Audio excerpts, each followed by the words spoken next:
Hello, and welcome back to the Navigating the Healing Path podcast with Maggie and Nicki. We are very excited. Would I say excited? Curious. This is a very curious episode. Good reframe. Yeah. Because it's more of a challenging topic for us, which is discussing unhealthy and toxic relationships. How they have affected us, how we have learned what is unhealthy for us as individuals, and what coping tools have helped us along the way. So yeah, that's where we are. I'm excited to see what unfolds in our conversation today, because it does feel a bit heavy, a bit intense. And looking at toxic and unhealthy dynamics from our past, because you and I both have done so much work to dissolve those types of dynamics in our life, and to create a reality of healthier, more aligned, and balanced relationships. It is kind of a lot to go back and look at the times that we did not have that, and to see some of our own unhealthy dynamics of how we showed up and where we were in part responsible for those relationships and attracting them into our lives.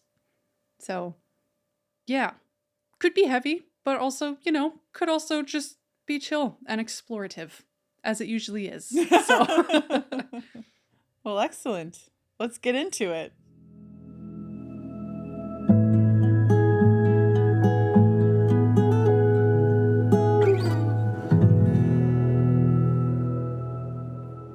So it's interesting. Okay. I can feel there's this little part of me that feels a little trepidatious because, we're not allowed to talk about these things. We're not allowed to talk about the people that have harmed us or hurt us in a public forum like this. So with that in mind, but also super open, and it's good. It's good practice. It's also not like we're going to be specifically outing or naming the people who have hurt us in this way. Yeah, exactly. Yeah, certain programs that don't jive with my system. Yeah. But before we get into all of that, to soothe my trepidation and ground a little bit of this fear, let's breathe. Oh, okay, that was just a quick one. I just needed to get that one out. But let's go ahead and consciously receive a nice deep breath, filling our lungs, connecting to our body, to each other, and allowing that consciousness to come down, to drop in into that heart space.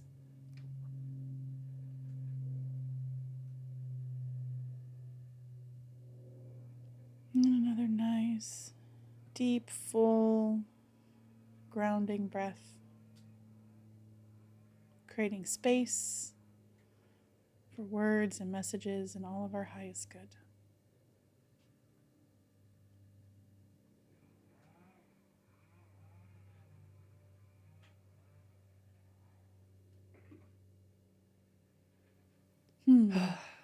Okay. Better? It is. Same. It is. I feel more grounded. There's still this heaviness, this weight in my stomach. But it's subtle, and it's just sort of there. And I think partly it's there because as I think about being in relationships that don't have respect or kindness, it's sort of what my body shows me. It's the sign. It's like how I've used my body as a tool to know who's safe around me. Like what comes up for me. So I feel like as I think about toxic and unhealthy relationships, the feeling that I get is a pit in my stomach. Yeah. This heaviness, this weight, this restriction. on myself and how I show up, because it's in my solar plexus, and that's how you connect and show up in the world and in society, at your job, with your friends. So I'm just sort of noticing the physical feeling when I think about it. And if I continue to think about some of my experiences, perhaps it turns into a little bit of nausea, And I think this is just part of, for me, the work of knowing myself and my system. What am I sensitive to? Which I think it's important to know what feels unhealthy to you. What is toxic to you might not be toxic to somebody else. Like peanuts. Having a peanut allergy. Fucking love peanuts. I can consume those all day. I won't because it's not healthy, but I could. I might develop a peanut allergy eventually. But there are some people who just can't have a smidgen, a morsel. The tiniest bit will send them into anaphylaxis and then they will die. I think it's important to know, what is your allergy? Like, what is your boundary? What are you willing to receive and give? What's acceptable for you? I've never thought about our own personal boundaries, or like the reasons behind those boundaries is allergies. I'm allergic to manipulative people. Yeah. I'm allergic to abuse. It has very adverse effects in my system.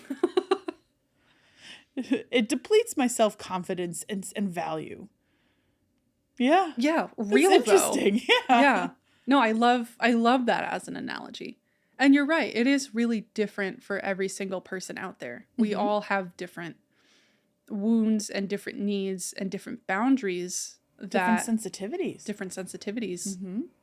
That we need to, or that we get to attune for and nurture and protect.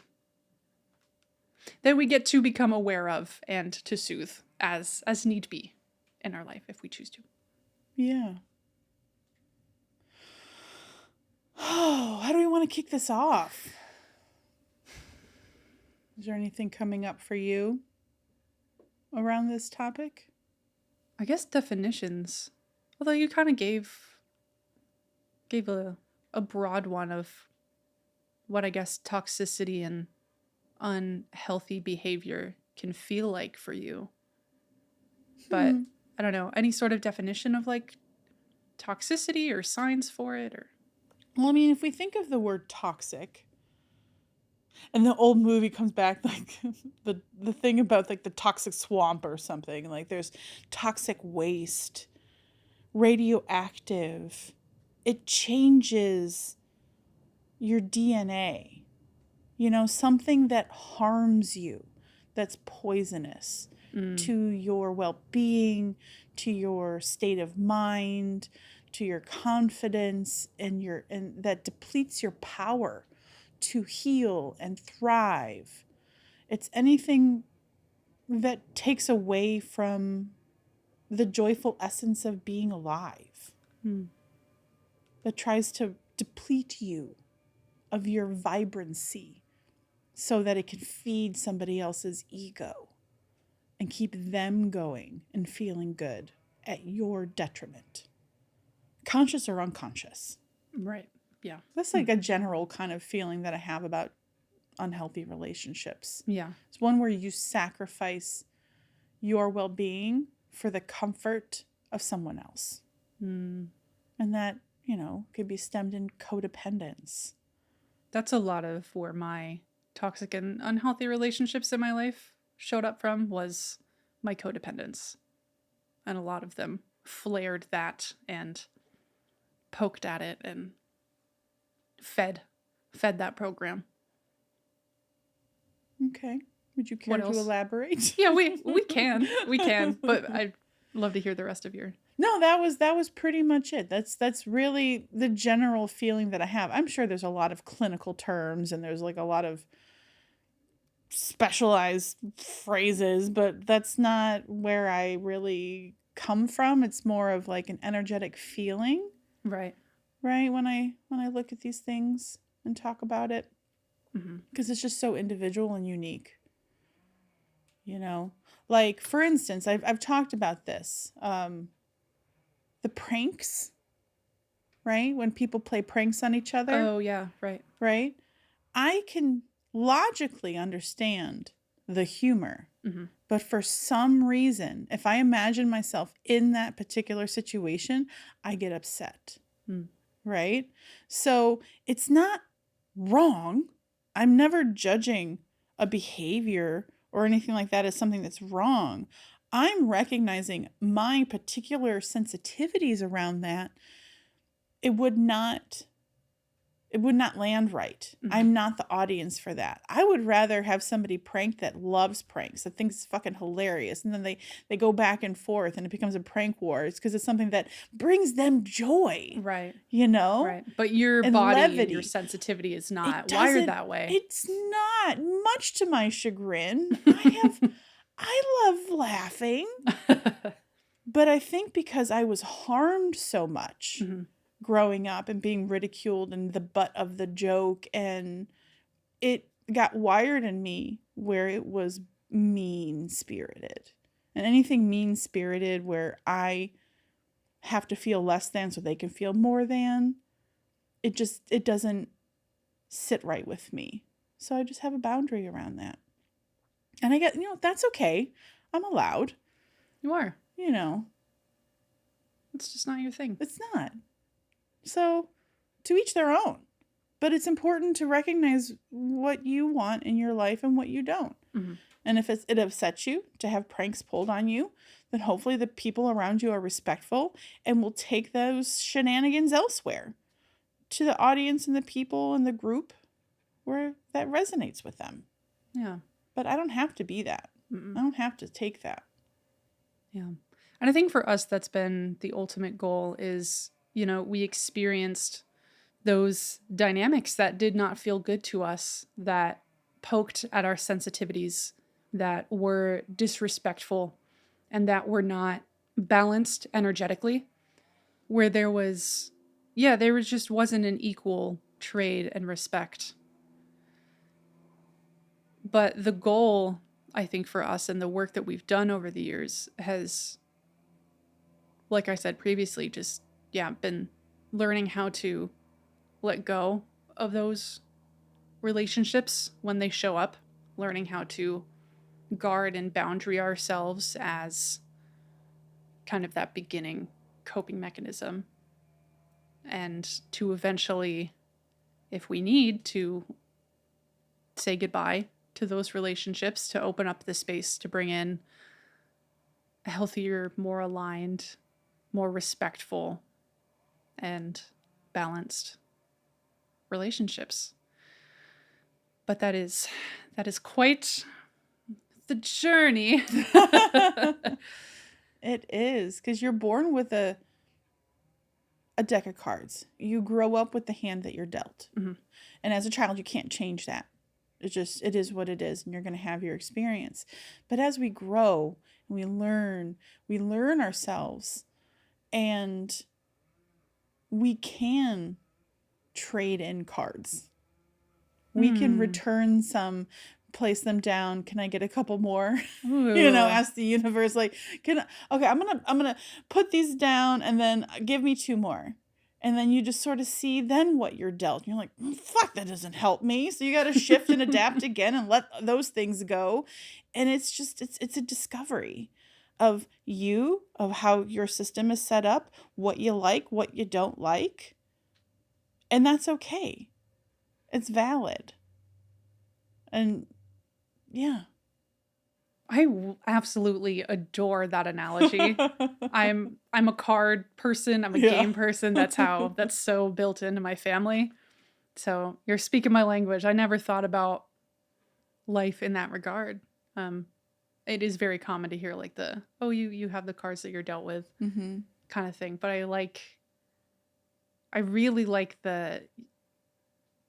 once you see your hand, you can trade some cards in. Mm-hmm. And you can get some new ones. That's lovely. That's a lovely thought and way to put it. It's really powerful too. Mm-hmm. It helps you feel like a manifester of your own reality. Like, you know what? It opens up more opportunities. Right. Like, I tried these cards out.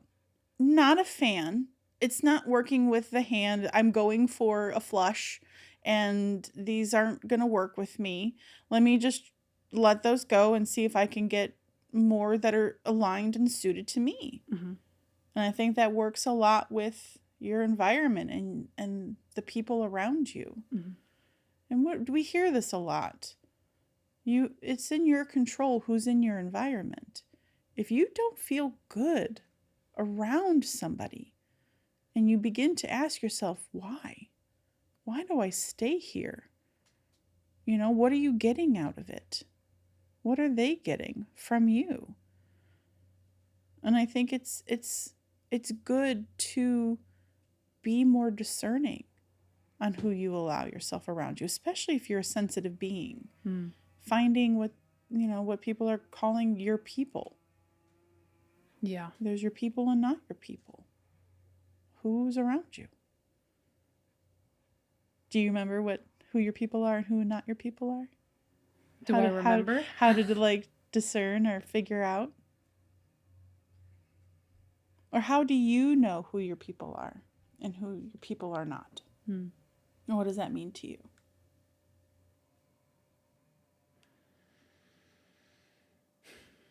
I have been actively learning this skill of discernment in regards to relationships over the last few years. So I'm still a student, still learning and listening to my system and what its signals and signs mean for me and what appropriate action to take in light of the information that I've been given by my body and by my system. Sorry, I felt like there were multiple questions in your question. Can you ask again? I asked the question, but I actually like where you were headed. Okay, I can just go there. just go there. I would love to actually hear you talk about a bit of your journey as you've discovered who you would prefer around you. What were the signs that it wasn't working for you? Or how did you come to where you are today with this? Okay. Or what have you noticed? I just keep hearing polarity and thinking about polarity of how I learned what feels good now in relationship with other people because I've learned what doesn't feel good in my past. And we can go into more specifics if you have more questions and everything, but I think the broad answer is it's really just been learning to feel into my body around anyone and everyone. Because my relationship with you feels very different than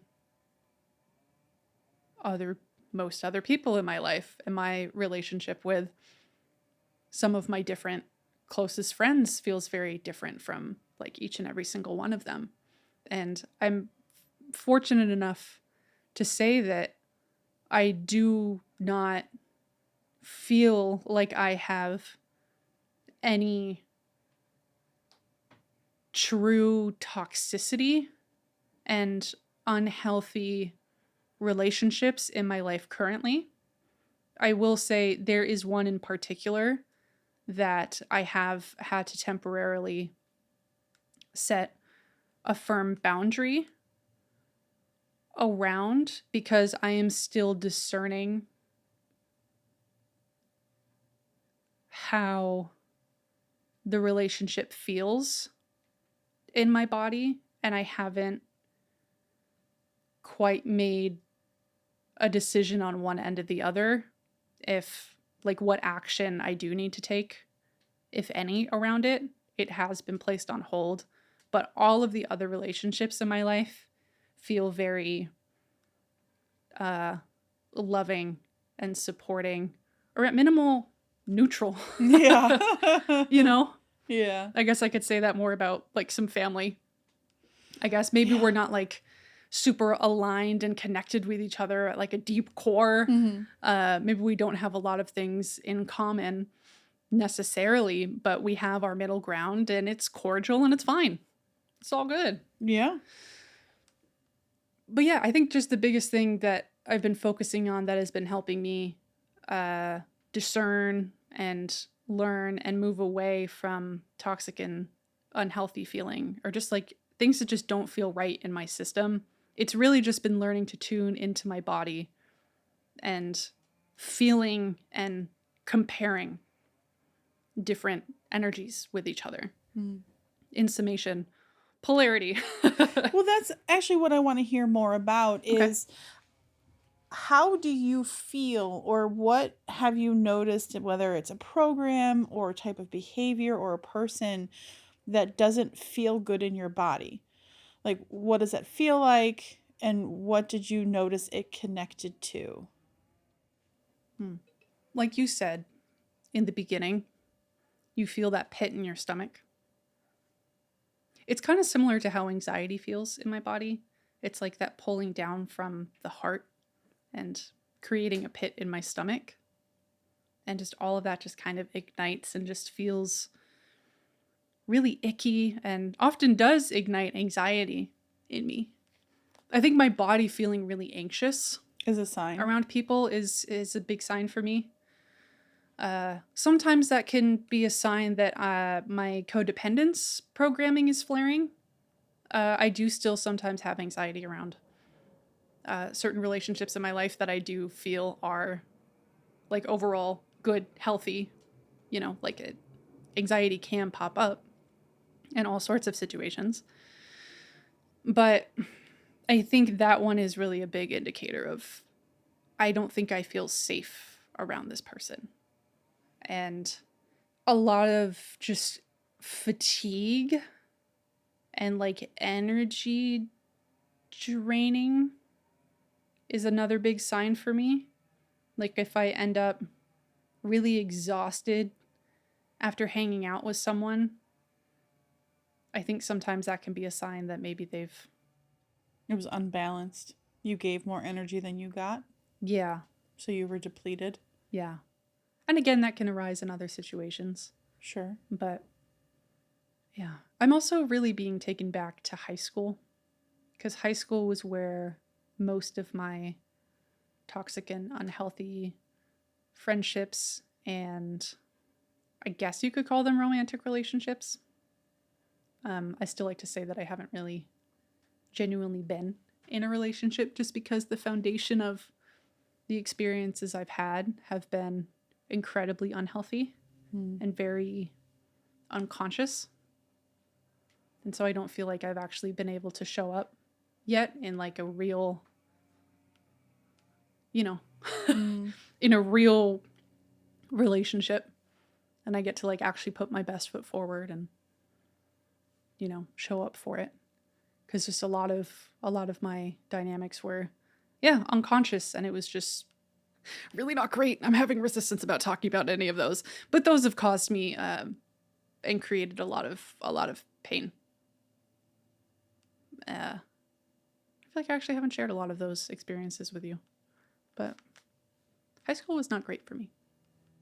Yeah, I hear that. Oh. Did that answer your question? Yeah. Yeah. No, I was just starting to think about how just widespread and I don't want to say normal, but it's just so prevalent. Dysfunctional relationships are kind of the normal in society. Yeah. I said to you earlier. Yeah, and I do like that there's more awareness around them. There's more use of healthy boundaries. There are still those that are using them as weapons, but my understanding is boundaries are not meant to be harmful. They can feel hurtful, right? Because someone feels left out, if you put a boundary and they're not used to it and they've been benefiting, they can feel hurt. But you are not harming. You're not harming somebody by giving yourself space. Right. I think another good reminder with boundaries is that they should not be implemented to regulate someone else's behavior. Right. It's a choice about how you want to show up Right. and what actions you would like to take. What environment you're willing to be in. Yeah. And if that environment is includes somebody that's manipulative, that triggers your codependence, I think it's beneficial for you to excuse yourself. Mm-hmm. Can I ask you? I don't know if this is. We'll find I'm out. going to ask you anyway. Yeah. Can I ask you, how does your codependence show up for you? How do you know when that is flared? What does codependence look like in your system? Look like or feel like? Either. It's interesting because it flares in different ways with different people. And it's largely because that has been my dynamic with these people for a long time. I think that's where I struggle the most, is where the codependence has been established for quite a while. Like, I think with my parents, it's kind of difficult. I think my codependence gets flared in like family environments a lot. Just in like I can tell that I'm repressing like something that I would normally say to someone that I'm comfortable with. Like, I don't want to say certain things so as to keep the peace of the dysfunction, is where I think it really shows up in family. Like, can I share a story the other day at a family dinner? Mm-hmm. So, but just so I feel like I'm on the same page. Okay. What you're saying is you feel restricted in speaking your truth with my family. Yeah, with in the family dynamic that you're talking about. Yeah, in other, I will actually fit. Okay, I'll clarify. Okay, thanks for yeah for going along with this thought. In other dynamics, it's making myself small or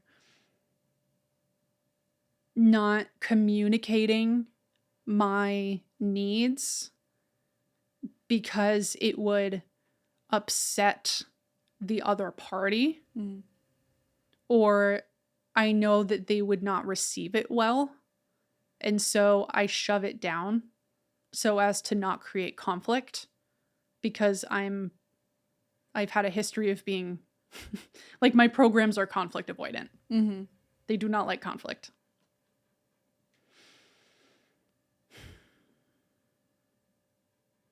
But I think a lot of it is not speaking what I am feeling or what I am thinking out of not feeling safe. So worrying about being judged or ridiculed or, like, I guess, thrown out of the tribe or whatever. And making myself small. Not honoring my own needs. Just kind of shoving myself into a box and allowing the other party to, like, take up all the space to have things be their way, because I am worried that I will not receive love from them anymore if I don't do that. Mm-hmm. So that's the basis right of my codependence personally.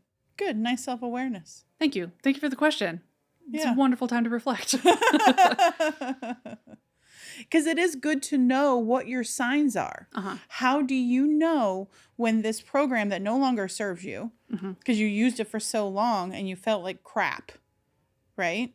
So you learn to recognize it so that when it comes up, you can see it. And then the idea is you have these coping tools to help you deal and regulate. Yeah. But before I get into the next question, what was the story you were going to say about dinner? Oh, we were having a family dinner somewhat recently. There was extended family there. And everybody, like, after we ate, the Dodger game was on in the background the whole time. There's a small TV in the dining room at one of my relatives' house.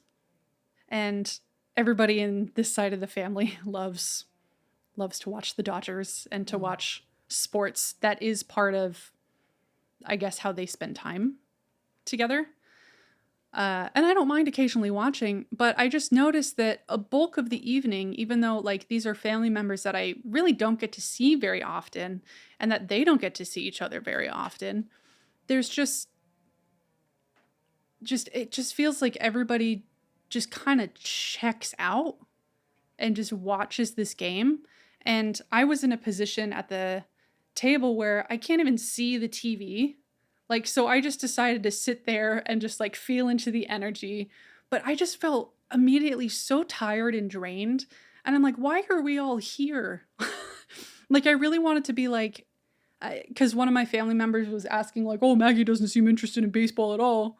She doesn't like sports. And it's like, I like sports, but what I didn't say was I don't get to see any of you guys very often, and you don't get to see each other very often. Why are we sitting in silence, numbing out in front of this screen, watching something that has nothing to do with us? Why are we not having conversation and sharing stories, or at least playing a card game where we get to like enjoy each other's company and energy, but we're just sitting there just numbing out, but in order to keep the peace and to just go along with the family dynamic, I just sat there and I just kind of took the family members like, oh, you know.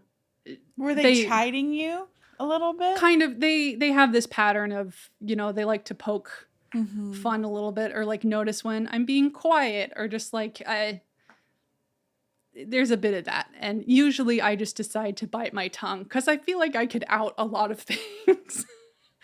And I could arise, I could bring conflict in. But that would disrupt the family dynamic and it would make other people uncomfortable. And so I choose not to. I could dissect so much of this and ask you so many questions about this. Every single time that I have a family group, I'm just literally psychoanalyzing the entire time. I'm just like, oh, this is interesting. Oh, I notice I'm doing this. Yeah. Because what I hear you saying is you just want to connect. That right? to me is a better use of my time. Right. This is how they connect with each other in a way, like fine. That's where they are. But they also connect through jabbing and teasing. This one relative does. Right. There's a whole... The rest are not like that. There's lots of people that's just how they want to connect. It's the only way they know how to connect. Right. You know? So it's like... It's a half-hearted attempt, but they don't know any better. You know, people are just using the tools and programs that they have access to. Yeah. And I think it's great that you're watching and looking and feeling and noticing when you feel like speaking, where there's room, where there's safety. Because, you know, a lot of people are fairly emotionally immature. They don't know how to hold space for feelings or connection or talking about stuff. So they'd rather just not. And that's fair. And that's you respecting their boundary. They don't have the skills and they don't have the desire to talk about things. They don't have to. Right. You know? But I think it's good. It's good to watch and see how you fit in and how you want to connect and show up. And your truth, because that's also what I see you talking about, right? These things that you see. Right. Your truth might not cause problems, but it can maybe stir some shit up. Yeah. Because people don't know how to deal with it. Because the rebels, those sacred rebels that are the truth tellers that'll be like, you guys see how messed up this is?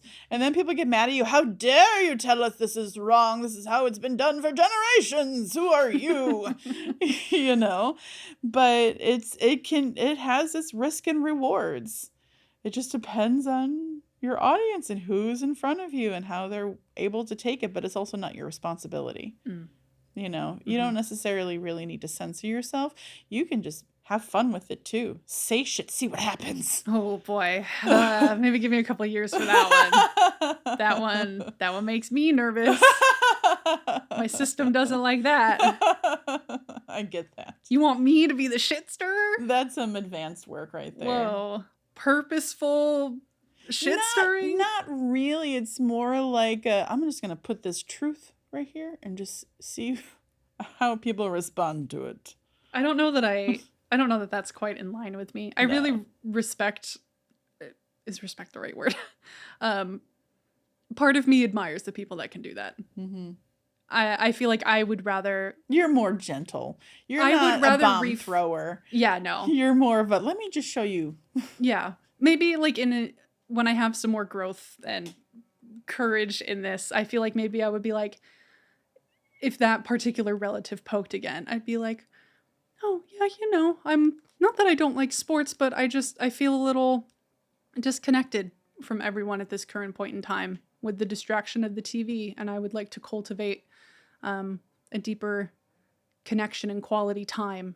I love that truth. Like, so I thought about it. I'm like, I could just reframe it in like a really, like, that's how I want to show up. I would want to show up in like a heart-centered way. Yes. So, but I chose keeping the peace. And staying not that silent. that's not peaceful, but right. Yeah. So there's still work to be done. But it's great awareness. And there's intention and goals, moving down the road here. Yeah, thanks. Thanks for, I don't know, just like the clarity in the way that you present and help me reflect on things. Yeah. So the follow-up question to this, because it is all related. Mm-hmm. So when you notice that you're in these situations, if your codependence is flaring or whatever is coming up for you, how do you treat for it? How do you self-care? Or what do you do for yourself to help you feel better? I notice a bit of resistance to answering this question. Oh, wow. Because I think my ego feels a little like, what? I don't know. We just deal with it and we move on. We don't, I don't know. There's you do so many things for yourself. Do I? You do. Oh my gosh. How do I self-care for codependence? Mm-hmm. Do you write? Do you meditate? Do you talk to a friend? How do you come back to that center, to that neutral? Like, how do you, when you find yourself in an environment around toxic people or anything, like, how do you regulate afterwards? What do you do for yourself? Oh, it is after. It's not in the moment. I'm not unless you're actively like, no, this is what I do in the moment. But if it's right now, it tends to be afterwards. Correct. Yeah. Yes. The aftercare. Yes. The after. What is your aftercare when you're out of that environment? I guess maybe sharing the experience verbally with safe people has been really helpful for me. Like just the chance to like out it and look at it and to receive like just support or like validation back of like, oh yeah, like I could understand why that program came out. Or like, yeah, that must have been a really difficult situation. Or yeah, that person's behavior was kind of manipulative. I think the receiving the validation for that is helpful.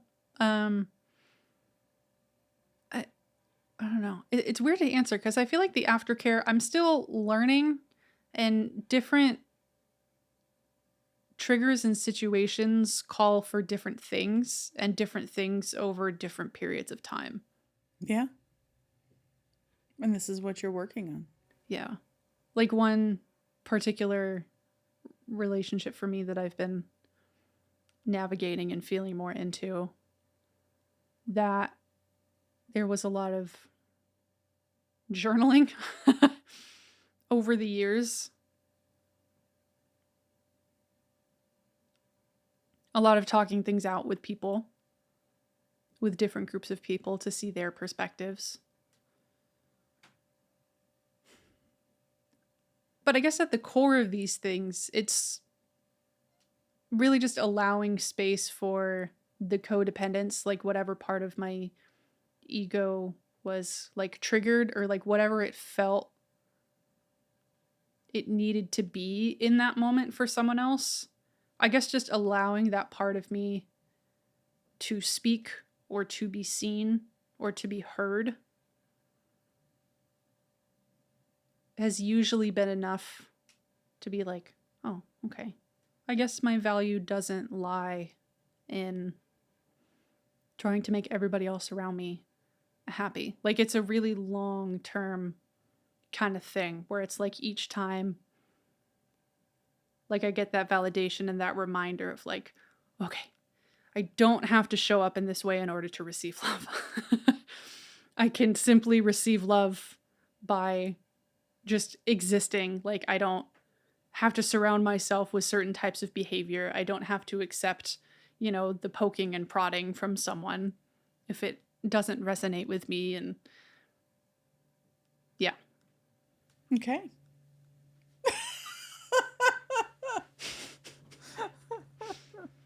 I'm kind of getting lost in my answers. I'm like, is this, like, after I'm done, I'm like, is that the right answer?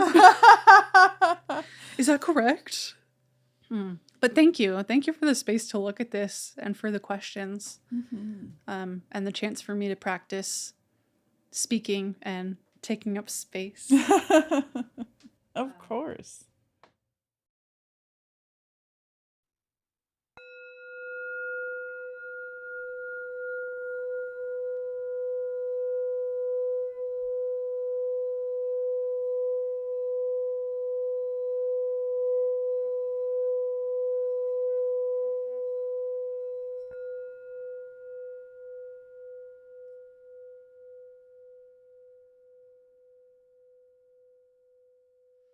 I want to take a moment to listen to any potential questions that I may have for you in return, because I'd love to hear anything that you have to share about your own personal journey. Is there anything that you're personally called to sharing, or do you want me to, I can just like tune in and ask real quick, see what question comes to me? I always love when you check in with your channel for any questions. They're usually pretty delightful and spot on. So I am open to that. Okay. And most likely it will weave itself into what is simmering within. So it's a two-parter. Okay. Two-parter question. The first part, which I will preface with saying that you have been really working on healing an incredibly close connection and relationship to you over the last, arguably your whole life. But you've been very, very focused on it this year, I would say in particular, has been where there's been the most transformation and work on really diving into it and learning how to best care for yourself and ultimately to heal this wounding for yourself and for all of your future lives and bloodlines and for all of your ancestors. Like, I don't want it to be made small by any means. Like, this is it feels like very monumental, like deep generational healing that you're doing in regards to this particular relationship. And I'll let you speak on it more if you would like and are comfortable. But the first part of the question is, how did you come to learn that this relationship and the dynamic and this person were not in alignment with you and was not respectful or just all of the things? How did you learn that to be the case? And that it wasn't, I don't want to say like the right relationship. It wasn't healthy for me. Yeah. So that's the first part. That's the first part. Did you want to ask the second part, or do you want to wait for that later? Second part, just want to ask about how your process of how you've come to self-care for that. So a lot of stuff around boundaries, most likely, as like the main coping mechanism. So Okay. that's the second part. Cool. Yeah. What relationship you're alluding to, which is with my father. Mm-hmm. I am currently estranged from my father. We haven't been speaking in a few years. It is very complicated, and it has been going on my entire life. And you are right. This last year, I have been making some headway in my healing. Not to discount the work I've been doing the last few years that this has been going on. Mm-hmm.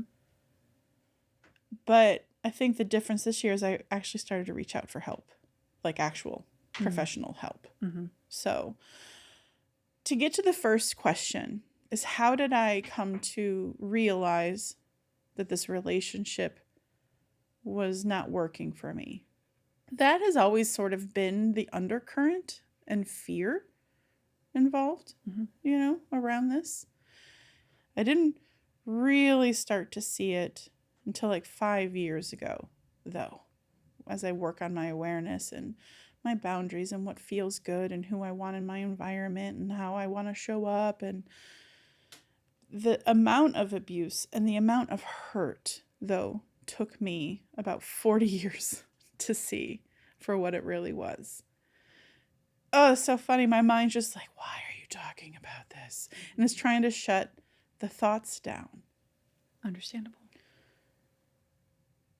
Sometimes it can come as a slow awareness.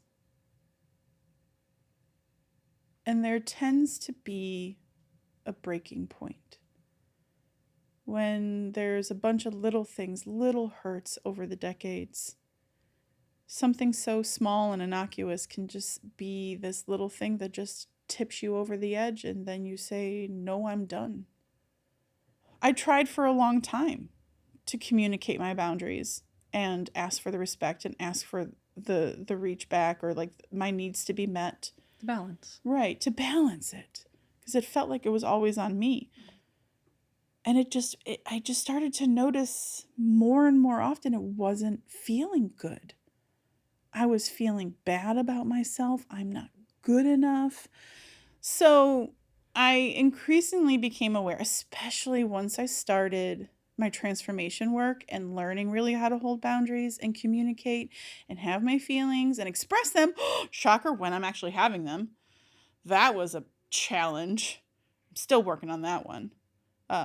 Because I also don't want to be angry. I don't want to speak in anger. So sometimes I do need like a little space to regulate so that I can speak my truth through my heart and like own what I'm going through and not blame or shame or guilt anybody. Mm-hmm. Incredible work. Thank you. Thanks. That's not what I'm here for. I can own it. But also I've had to learn how to let go of what's not mine. Mm-hmm. I'm doing the work and it's not being balanced. And I'm getting increasingly frustrated. And quick side note, the month before, I attended a woman's empowerment retreat where one of the exercises is, what is a deal breaker in a relationship with you? What is the moment somebody crosses this boundary, you're done, which is really relevant because anytime you make a declaration and a commitment to something, and I struggled with this. It took me about a week to figure out what is it, because I'm really easy. I am easy. I'm low maintenance. You just got to call me every once in a while, show an interest, and be respectful. It's like fucking easy. No manipulation. Right. No abuse. So that was it. That was the deal breaker. No abuse. Emotional, physical, sexual, whatever. Just no abuse. Mm-hmm. And that was what I wrote and what I was starting to share with people who were in my community and open. And they're like, great, simple. I'm like, right. It seems reasonable to me, just because I've felt abused my whole life from my environment, from everybody wanting things from me, and me also being codependent and giving, and not having that energy balanced. Right. So it was the very next month when I held my boundary and I said no, that he took himself out of my life. But then it became interesting when I started to hear the stories that he was telling, the rhetoric, that I kicked him to the curb. I threw him out like garbage. I'm like, well, that's really interesting. I've never done that. I don't do that. That's not something that I would do. It came a point where I'm like, I'm done. I'm now going to stop. He's telling stories that are not true from my perspective about me, because he's so wounded and hurt. There's no room for my feelings. And that was a big thing. And that's always been there. It's that there's no room for me to have any feelings, especially, no, I'm not allowed to have negative feelings about him. So that was hard. Going no contact for me was the last thing I had ever wanted in my life. It was the thing I had been trying to avoid for decades. I tried and I tried and I tried. No matter what I did, no matter how much I tried to communicate or anything, nothing was helping. And so I had to let go because it was hurting me, and I didn't want it to. So that was really hard. And I had a lot of work to do on that. But the space, that disconnect, it in a way kind of set me free to be me. Because that's just been my whole goal. I just want to be myself. I want to show up as me. But when it came to it, I didn't know how to be me around him. Because I didn't feel like any part of me was acceptable unless I came in this shape and this size and this package and this way.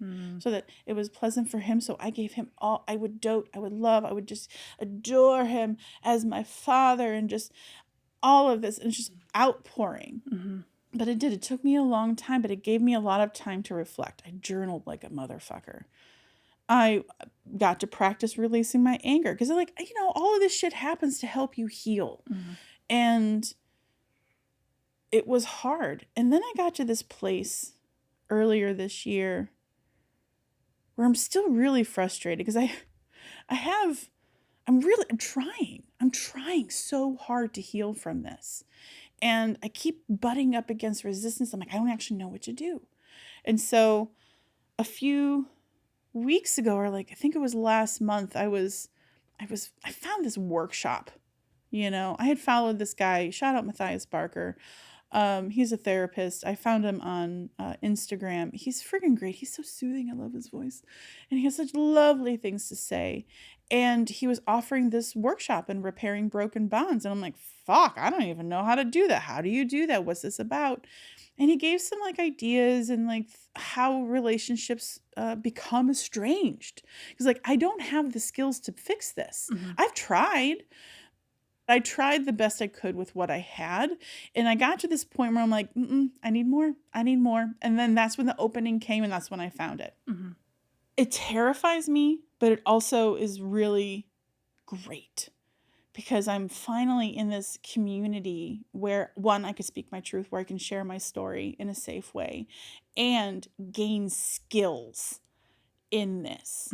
And so there's just still a bunch of unresolved feelings because I haven't communicated. I haven't told him my boundaries, but also fuck that right now. There's no room for me anyway. And all of this other resistance bullshit in my mind. So I'm like, what do I do with that? How do I resolve this? Because I don't know. But I'm like, this is what I'm here to heal. This is where I feel like I can receive some of that healing. And I'm still really adamant in, look, I know at his core, he loves me. I know on a soul level, we are incredibly close, which is why he has agreed to be the villain in my life. Yeah. Because he is the one that has consistently my entire life hurt me. But I kept all of that as quiet as I could, and I kept it deep inside buried so I wouldn't upset him and risk losing his little love that I was able to receive. So I can see that. So, because when I asked Spirit, I'm like, what am I here to do? And they're like, keep healing. I'm like, okay. Because I do know that this is going to help me relate to others and share and be able to speak of it and, be a support for those that are going through this very same thing, And there's a lot, apparently, from what I've heard you say from the group is that this is like estrangement is a really major It's thing really going on big for a right lot of now. It's people. increasing exponentially because, and a lot in the generations in like who are right now in their 20s and 30s, right? Because Millennials and Gen Z, the older Gen Z. yeah, because they're not putting up with shit. They're a lot of the ones who are trying to break these generational cycles of abuse. Oh yeah, there's a lot of programs in the boomer generation. There are. And God bless them, they don't know. Yeah. And that's what I love about this estrangement community is that's what a lot of it is. They're like, I don't understand. Because like that one member in your family that pokes and prods, someone could just poke and prod like they normally do to connect or whatever. And then that's the straw that breaks the relationship and they're confused. Right. And so this guy, Matthias, he's like, here's why things break down. Here's like what that looks like. And the different kinds of relationships are personality types. And here's how to deal with this, how to reconnect, how to do the things, how to own the stuff. So it's really, really good information, but there's a lot of them that just don't know. They don't see it. But in my case, what I'm looking for is really just to make peace with what's possible. I do not expect my father to do the work. I don't, because he never has. That would be a huge disservice to yourself if you held on to that hope. Yeah. And that expectation. Well, that was another book. What book was that? Was that Adult Children of Emotionally Immature Parents? Because that was a book I read during this phase as well, like a few years ago, where it really helped me to understand you have to let go of the healing fantasy. There's a lot of healing fantasies where the person who has hurt you helps you heal. I had to let go of that. There's a lot of grieving of a relationship, the fantasy relationship that I always wanted, that had to die. There's a lot of emotional processing involved in this. So that's what I went to this community for, is how do I resolve this on my own without expecting him to participate, because I don't. And then it came to a point I'm like, I don't even know if I want to. Why would I want to go back to an abusive relationship where there's no room for me, where there's no respect for my sensitivity? Yeah. I'm an incredibly sensitive person. And it's like, I've been trying to say this. I've been trying to show him, like, can you please put on these gloves when you're with me? You know? And it just wasn't happening. And I had enough. And I chose my wellness, my well-being, over making him feel okay. I had to choose me first so that I can show up in my life and live my life and be present and connect with my loving family. But it took me a long time to see it. And it was painful.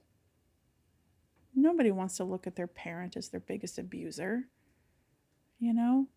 And it was a bunch of just a bunch of little things. And there's a lot of stuff from the childhood too, but I continue to process that. But it's been mostly the behavior the last 5 years that have been like, I don't think so. I don't think so. I'm open, but I'm healing myself. I am responsible for my half of the bridge. I am not going to rebuild the whole thing. That's the old program. That's the codependence. And I'm healing myself, and I'm doing this work so that I can feel better, so that I can feel resolute in my decision of protecting myself. Yeah. So you can be at peace. Yeah. And ultimately be in joy as much as possible. Yeah. So I'm still in the midst of it, but that's just where I'm at. Yeah. I do really appreciate you choosing to share it. Thank you. And I personally relate with several pieces of your story and have faced, I don't want to say somewhat similar behavior from people in my life, but some similar feeling things. And actually, do you mind if I ask? Go ahead. I guess for my own understanding, how do you know when the line is crossed from, I guess, that unconscious manipulative behavior to intentional abuse? And I guess also, what is the definition of abuse? Well, you can still have unconscious shitty behavior and have it be abusive. They could do it intentionally or not intentionally. Okay. The outcome is feelings are hurt, right? And there's hurt. That's the biggest thing. Okay. Without, like, purposeful infliction of hurt, whether it's conscious purpose. it's you can't actually determine. Mm. Because you don't know someone's real intentions. Because the mind is so tricky. Sometimes they really believe, like if we talk about like narcissistic personality disorder kind of stuff, they truly believe their stories. They truly believe they are the victim.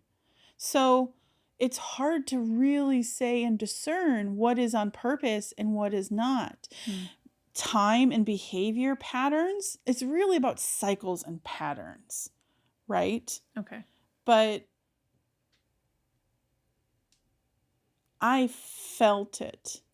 Like when I was like processing and healing and like writing and doing all of this reflective stuff and having and reflecting on the conversations we've had over the years of like, because I went to him when I was like 20 years old and I raged at him because I hated him like in high school and partly through college. Like I had really big anger feelings, like really bad resentments.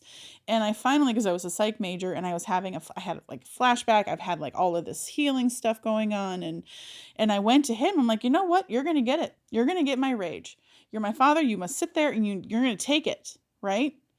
So he cried, I cried. There was a reconnection. We repaired that, right? Because I got to be heard and he said he was sorry and tried to explain where he was coming from. And I gave him all of the benefit of the doubt, right? So I was delusional for the next 20 years thinking he had changed. He had not. Really good at fooling me. Again, that's why it was the hardest one for me to see. So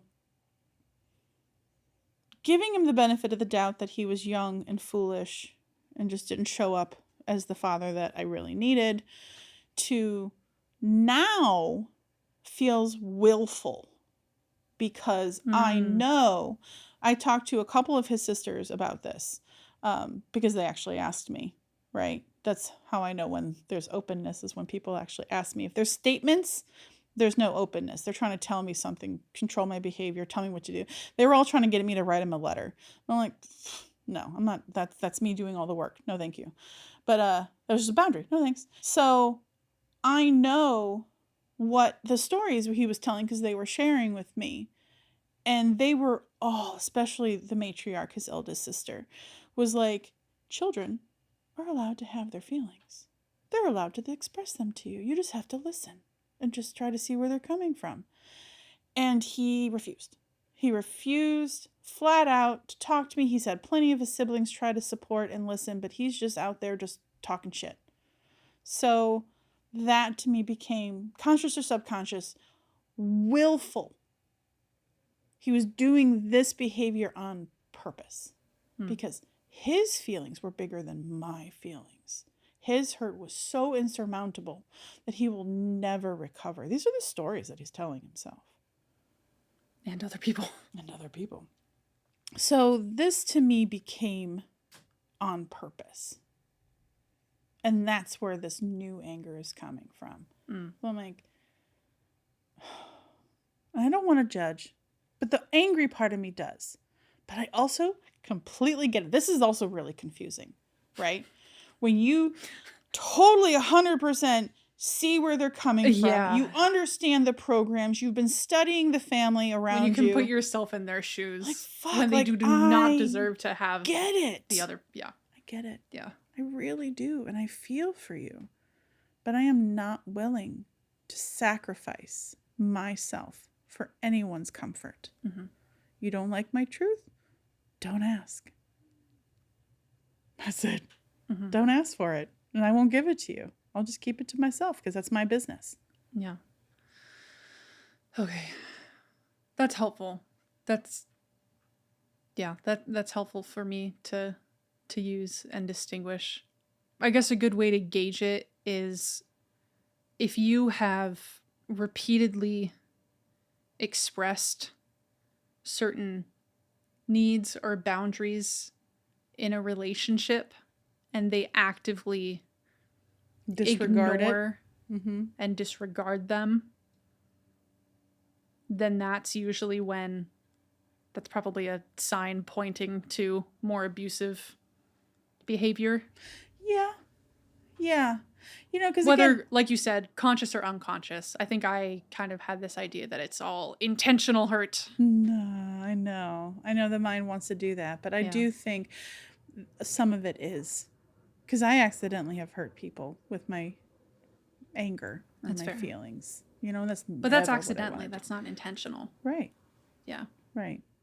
So accidents happen, Mm-hmm. but then there are some where the mind lashes out because it wants to hurt you so that you know how they feel. Mm-hmm. It's that whole eye for an eye makes the whole world blind mentality. Mm-hmm. You know? Mm-hmm. So I don't know if the intention is as relevant as the process that follows. Mm. You know, because like there's a Fair. lot of cycles. This is part of the issue. Like one of the first steps is recognizing the cycle, the pattern Mm-hmm. that happens. And if there's no awareness around it, then you can't move forward with that relationship anyway. Right. And if there's a cycle of deception or empty promises, right, you're going to expect they're not going to meet up to it. Mm-hmm. But, and so people get stuck and they're like, well, they're never going to change. You know, they're always like this on both sides of the party, you know, where the child's like, well, the parents always done this. They're never going to change. Or the kid's always like that because they're on this and they're never going to change. Where the change happens, how you know that there's possibility of change is when they're actually in support groups, when they're actually in therapy, they're doing the work, they're trying to own their response, like their feelings, you know, healing their own hurts. Mm-hmm. That's how there's those signs of like openness, right? Like if there's possibility. Okay. But there has to be effort on Mm-hmm. both sides, whether Mm-hmm. you're going to a counselor. That's usually the biggest help, is having a mediator, someone to help you guys learn how to communicate. You know, I just don't think it's in the cards in my relationship. I could be pleasantly surprised one day and he's going to find himself in therapy and talking to me, and then we'll learn the same language. We'll learn how to communicate and heal things, but I'm not holding out for that. Yeah. But I can take care of myself. I can, you know, do what I can to help me be present and feel alive and connected and enjoy as much as possible. Mm-hmm. And that's the work, you know, because there's a lot of programs that run, a lot of the codependence that comes through, and is learning how to treat for that. Like when my codependence comes up, I know my codependence looks like, am I doing enough? Am I reaching out enough? Am I helping them enough? Am I enough? I don't feel good enough. Right? That's what it kind of feels like for me. And so when those thoughts start to come through, whether it's in my family or even a friendship, I've recently had that come up in a friendship that I walked away from because then I also got tested without my permission. Mm-hmm. I'm like, I don't do tests. You don't need to test me. You just got to fucking talk to me. Right. Right? Mm-hmm. But if you're going to do that, and that feels manipulative, and for me, manipulation is abusive, so I walk away. That was a deal breaker. No tests. Yeah. You want something, just ask. I'm happy to give it if I can, and I have the space, you know. Yeah. So yeah, when that comes up, it's a big red flag, and I have to start looking at it and, you know, evaluating if this relationship is healthy, if it's balanced, if it's based in respect. And I understand, like, judgment, I feel like, is becoming another deal breaker. I don't mind. Like, I don't care if people judge other people. I don't care. I prefer not to have it around me. Yeah. And it can be a sign to other more hurtful programs. Yeah. Yeah. Yeah, it's definitely enmeshed in some other things, for sure. Definitely. So, yeah, that's where I'm at. Yeah. I really like the work that you put in to like really label and out and stand by your deal breakers in relationships. I think I'm at a point right now where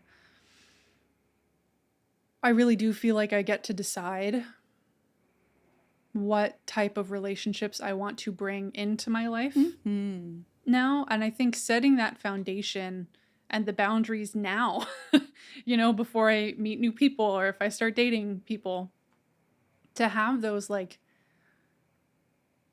non-negotiables in a way, the things that are like it absolutely not. Yeah. But I feel like mine's a very short list like yours. I really like the no abuse, no intentional hurt. That one to me, that one's hard. I've put up with a lot of intentional hurt and kind masked of thought as joking, right? Masked as joking, or I felt like I've put a lot of people on pedestals and given them the benefit of the doubt and made, like, I thought that because they were speaking this, I thought it was their truth and it was my responsibility to show up in the ways that they wanted me to. And I've had my own anger and resentment coming up the last few years as I'm realizing that that's bullshit. I do not have to do that anymore. No. And that's not fair to me in any regard. So yeah. I like the non-negotiables, setting the boundaries and setting myself up for better, more aligned, healthier, just better feeling relationships with people. But as we are coming to a close. Yes. On this episode, I guess just from your story and to close out, I just want to reiterate the coping mechanisms and the self-care practices that really help along this process of, I guess, just getting out of unhealthy relationships and dynamics and healing them and bringing in, like it's so monumentous. And I feel like humanity right now, Teal Swan says this all the time, and I adore her and the work that she does. But humanity is really in the emotional dark ages, and everything in life is about relationship. And we as a society have been so dysfunctional for so long. And it feels like this working on relationships like is the hardest work. And it's the work that most of us have resisted and don't have any fucking clue how to navigate, because it's just been generations and generations and generations of really bad information and really horrible coping tools, and just repressing everything, not talking about anything. Control and repression. Yeah. And ignoring and blaming, and I just... So I understand why estrangement is so big right now. It is. And I know every single person listening to this has at least one person, if not much more, in their life that they've struggled navigating a relationship with, and it has felt unhealthy and gross, or like we've been taken advantage of and not heard and not seen. And there's a whole other flip side to this of, how have we showed up? How have we been unhealthy? What behavior have we elicited? And the programs that we've been inundated with, how have those been lashing out and hurting other people consciously or unconsciously? There's just so much to this. But I think with all of that, the care and the space around this for ourselves is really, really key. And from what I understand from our conversation today, the main things in this particular relationship work that is the one of the biggest aids is tuning into what your body is telling you, learning the feelings that are arising and what they mean for you, setting boundaries as needed to protect yourself While you heal. while you decide the best course of action forward. And I think finding community and knowing that you're not alone in this wound, that you don't have to do this work all by yourself, that there are thousands and thousands and millions of others. There's not a single person on this planet that does not have a relationship issue and that doesn't also want a community around them to support them to figure out how to move forward. But I am really excited to see what the next generations bring to relationship healing and how our emotional intelligence and understanding and capacity and our maturity in relationships as a whole. I'm very excited to see how that evolves. And I am really hopeful that humans will become more emotionally mature and we can create a much more loving and supporting and nurturing and heart-based society through this work. So lovely. That really is one of my goals of why I do this, is learning how to live and speak through my heart. Yeah. Having a heart-centered life. Me too. And sharing that. Leading with kindness and not fear that I'm going to get taken advantage of or harmed. So yeah, thank you for that. And if I can just say one last thing around this. Please. It is our responsibility to heal our own hurt. We might have been harmed by other people, most likely. Okay, granted. But it's not fair to only blame them for your situation. You can learn to take responsibility for your part, what you can learn from it, and just establishing new boundaries. What are you willing to accept? What has been handed down to you that you get to transmute? Taking that responsibility, healing that hurt, owning it, and letting everything else go that is not your responsibility. Because I hear a lot of kids or parents who are estranged, they blame and shame and guilt, like, oh, it's them. They never changed. They did this. Them. And it's like, a lot of it is. A lot of it is them, but how are you culpable? How did you continue to allow that? Can you see the pattern? So I do feel like there is healing at the end of all of this, but you have to be real with yourself and honest and learn to sit in the shadow and what was handed and then let things go. Take responsibility for yourself. Even if it was your family and your parents that hurt you, that harmed you.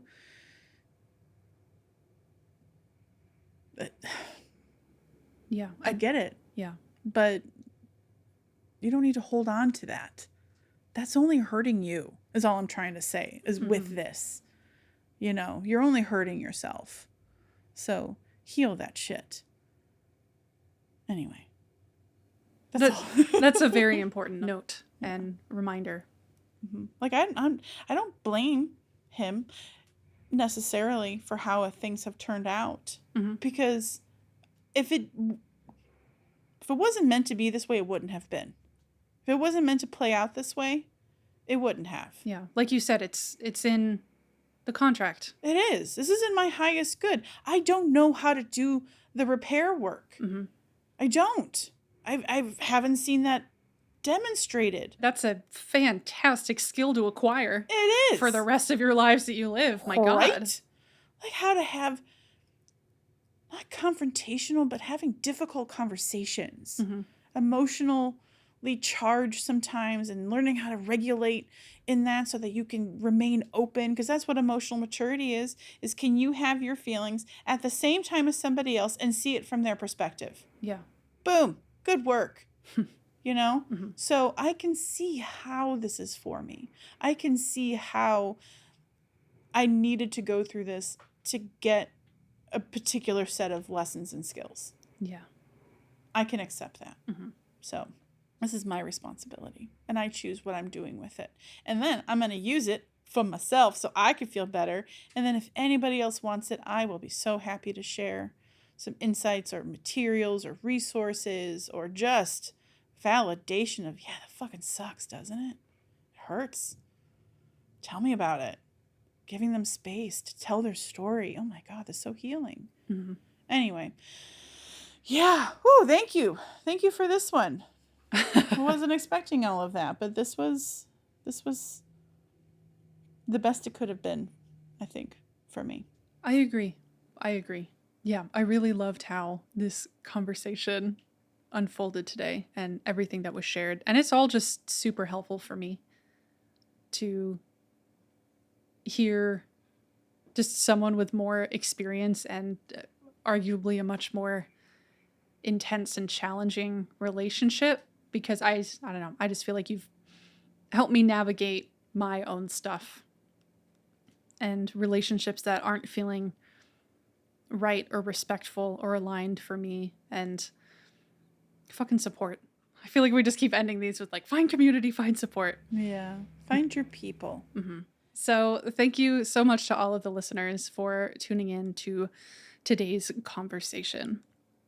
We hope there were some helpful nuggets in there for you to take away and be able to implement in your own life that can help you to traverse and navigate any challenging relationship that you might be going through yourself.